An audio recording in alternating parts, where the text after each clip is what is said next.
Good afternoon. Thank you very much for the invitation. As you can read, my name is Dana Contreras. I'm a lecturer in geospatial science at Cardiff University. This is the outline of the presentation. Actually, currently, all of us, we use any kind of social media platform. The oldest one, we still use Facebook, Twitter, youngest use TikTok, Snapchat, Instagram. So all of us, we use YouTube, and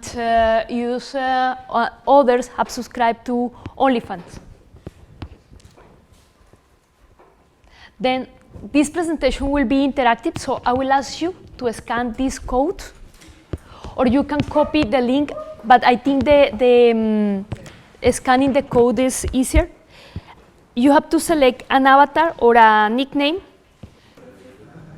Okay, there is someone who uses none, mainly Instagram, Facebook. You know, I was expecting some TikTok fans. Okay. Okay. Yes. The point is, what happened when an earthquake or a tsunami occur? Some of these platforms explode with a lot of images and text that are data, like in June, that it was the earthquake in Afghanistan. But what those platforms and crowdsourcing platforms show us? Images of roads blocked, location of damages, solidarity messages, intense seismic information, and emergency operations ongoing. The question is this data useful? I will say yes, but then I will ask you to go back to Mentimeter and answer the next question. Some of you already answered. Let me see. Okay, so location of damages, yes, followed by emergency operations ongoing, roads blocked, and seismic data and solidarity messages. Maybe it's very good, yeah. Usually, this is the location of damages is very important because also you know where the emergency operations can be needed. Roads blocked as well because the cars for emergency response need to know where they should go.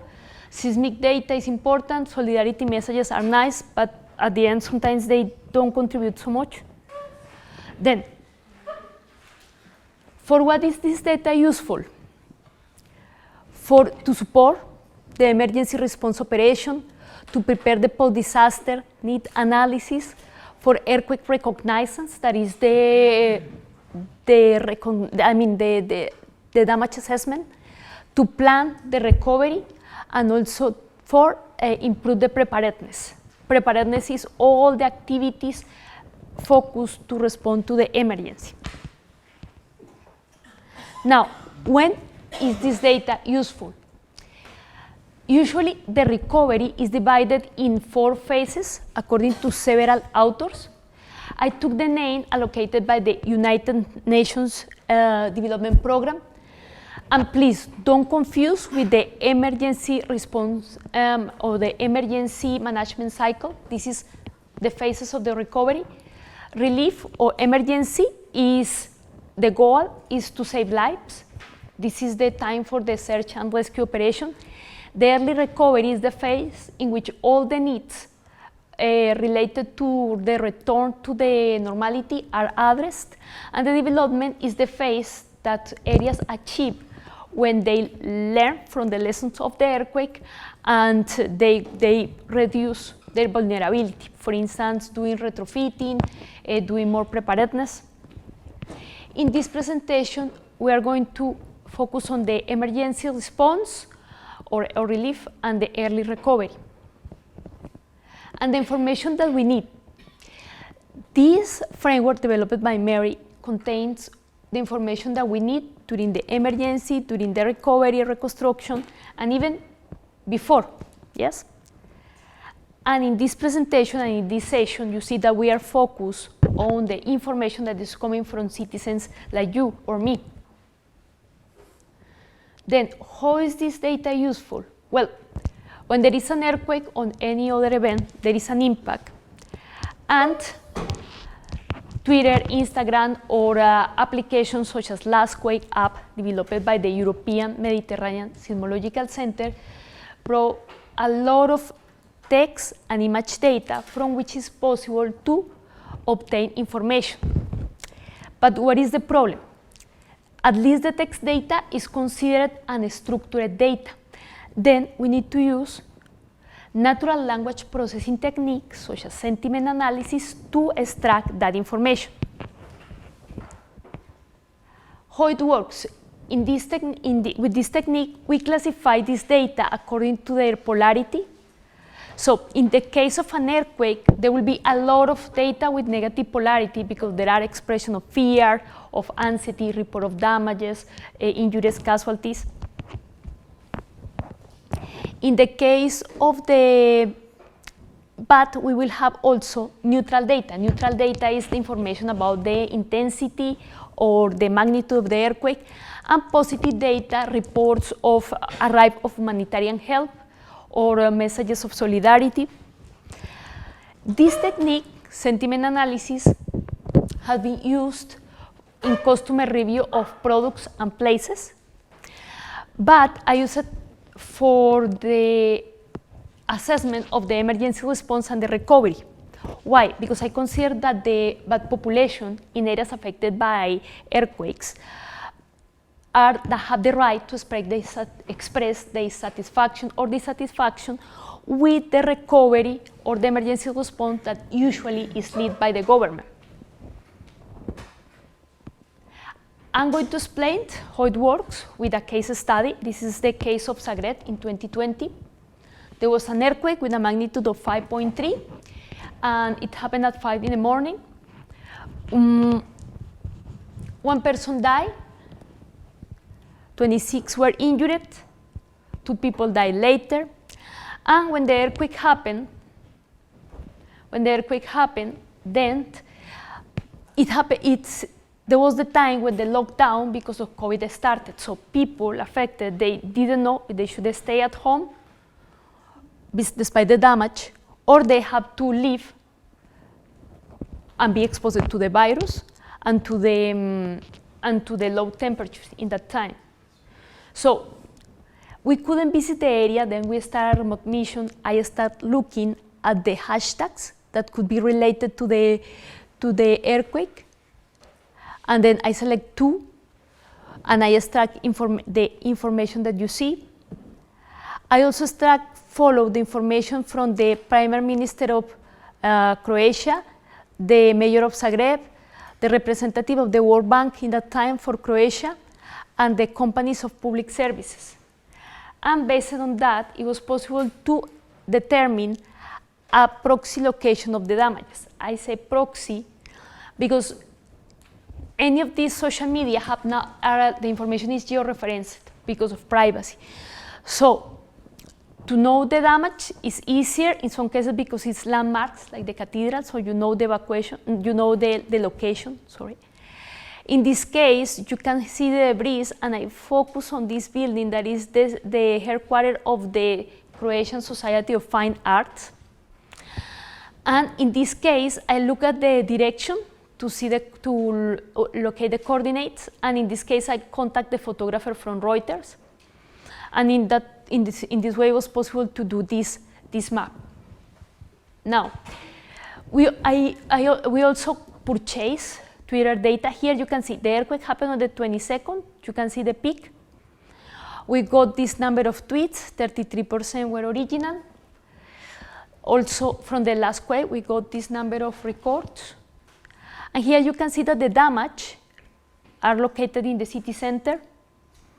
Here you can see some of the comments and pictures provided by users. You can notice that these comments give you an awareness of the situation. In the case of the Lastquake app, you can get the reports of the users already georeferenced. When you install the application, they ask you permission to know your location. This is the intensities reported. In this case, you see that there are reports from other areas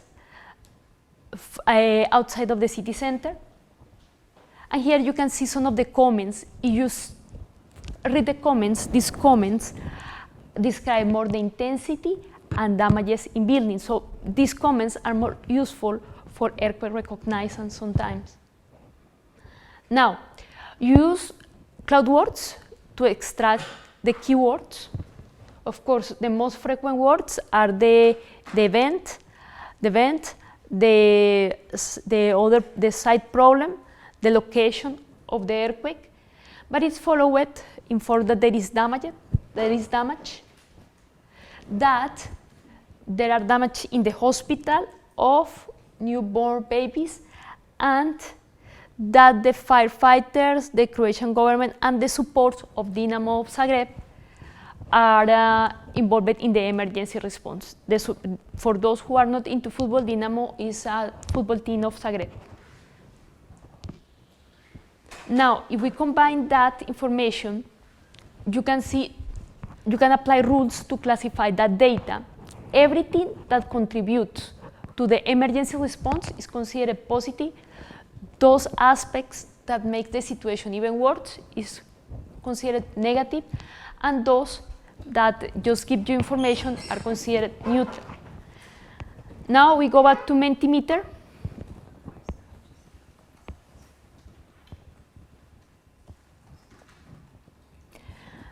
And it involves a competition a bit.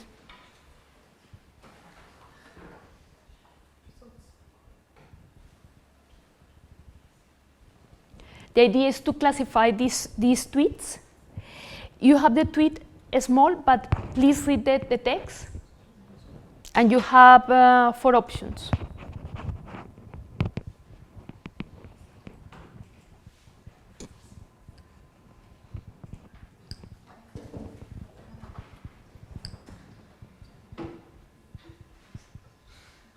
Neutral, unrelated. Okay.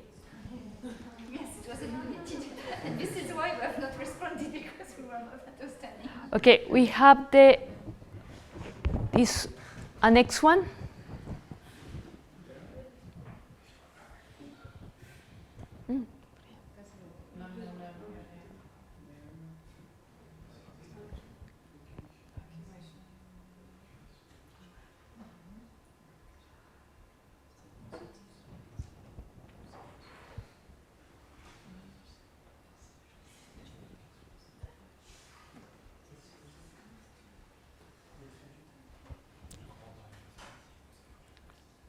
Positive. Very good. We are improving. Now,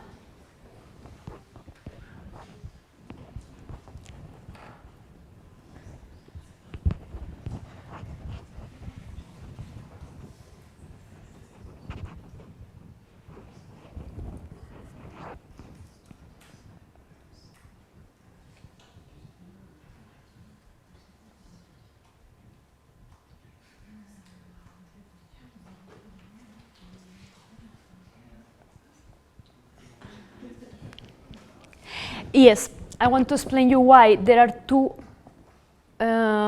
that could be positive. The first sentence is negative; it has a negative polarity, but the next one indicates that there is an operation ongoing, an emergency operation ongoing to save the life of those people. The next sentence tells us that there is snow, so makes the situation bad because these people is outside. The virus, the COVID, make the situation worse because these people are in a crowd, they can get sick. But the next sentence, the next statement have a really positive polarity. The last one has a bit negative polarity. So if I count the number of negative statements, I will say that the tweet is negative. But if I count the words, maybe I will say that there are more words in the positive polarity. But considering that these people have to evacuate a hospital because of damages in the non-structural elements, means that there is a failure. So at the end, I classify it as negative. Yes. Then, how much time I have? 1 minute. Okay. I want to show you. The idea is at the end you get this kind of results. Please don't pay attention because this is ongoing. Yes. And then you can compare the polarity with the location of damaged building. That's on how much. And there is a technique that is topic analysis, in which what you try to see is the topics that are more frequently addressed by the users. This is the first list is for emergency response, the second is for recovery, and the third is specifically for the recovery of Haiti. Yes? Now, you have the topics. These are the topics. I had a similar exercise that we did with the polarity, but I think there is no time for that. Well, then we have to skip it. It's similar to Twitter. The difference is that it's your reference. You see the intensity. Here you can see that the most of the reports are around the epicenter of the earthquake. And it's here because people report intensity. You can see that the negative polarity increased when the intensity reported. Here you can see the spatial distribution of topics reported: building damage that are near to the epicenter, lifeline affected, and the effects of the tsunami. Here you can see the topics, mainly intensity, because the application is to report intensity, followed by seismic information and emergency response action. The database with different cases are already published. You can check them. Neither the name of the user nor the location is shared on those databases. These are publications. Yeah, my last recommendation is when an earthquake or a tsunami strike, please, first, keep you safe. Second, report that you are safe. And third, report needs and damage. And because these platforms, most of Twitter and Instagram are not your references, please report in case you know that people is trapped or injured, including the address. And I advise you to install the Last Quake app to report intensity or to know about earthquakes that happen in the world. Earthquake Network is another application that you can install in your mobile phone, and you can report intensity. You can report that you are fine, or you can request help in case you need it. And this is another application that you can install that is tied to create a global seismic network using our mobile phones. Yes? So in that way, all of us, we can contribute. If you take pictures, try that it contains the addresses or landmarks to know where did you take it. My conclusion is all of us, we can contribute to information to support the recovery or to support the emergency response. All the users have different profiles. You see Twitter users report about general aspects of the situation, while Last Quake users report about intensity and damages and emergency response measures. The idea is that that classification that we did, this exercise, it will be done by local people, because sometimes contain local expression that we don't know. And I think the idea is combine sentiment analysis to see if the response of the recovery is successful or failed, and the topic analysis to know why, because the emergency response was not efficient, because in the recovery there was not so many schools reconstructed, things like that. And the idea is we need to be trained to provide more useful data, to provide mainly one solidarity message, but the rest more reports about blood rocket or where is the medical attention needed. So these are the references for this presentation, and merci beaucoup.